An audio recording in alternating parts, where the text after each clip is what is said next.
pia.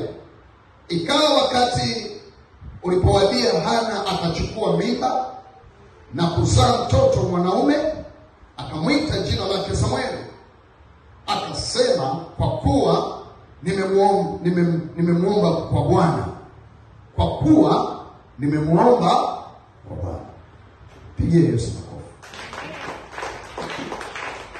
Nisikilize. Yako maombi yanayofungua kitu kilichoshindikana. Hapana, sikia watu wakisema amen. Naomba uwe huru sana mahali. Yako maombi yanayoweza kufungua kitu kilichoshindikana. Na kinaweza kuwa kimeshindikana hata kama umetembea kwenye maombi sana. Hata kama umeomba sana. Hata kama umezunguka sana. Inawezekana bado haujapata password ya kufungua yaliyoshindikana.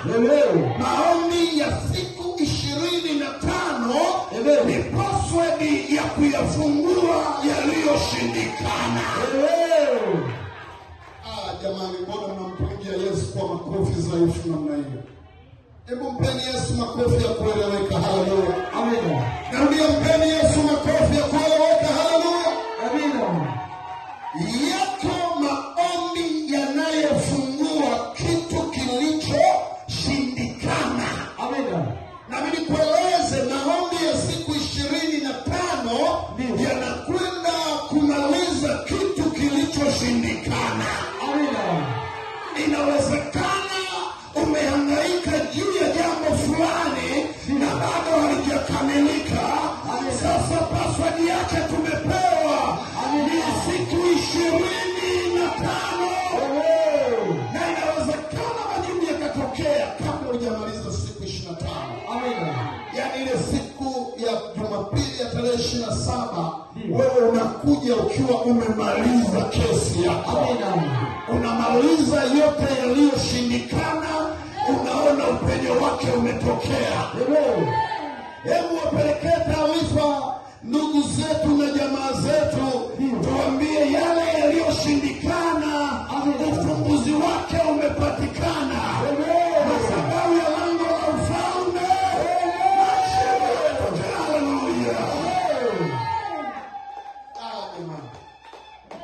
Hebu nguse jirani yako, mwambie majibu yamepatikana. Hivi wasi piga makofi tena zaidi. Haleluya. Amen. Kwa angalia, Hana, Mungu Biblia inaandikwa, Mungu akawa amemzuilia, amelifunga tumbo lake lisipate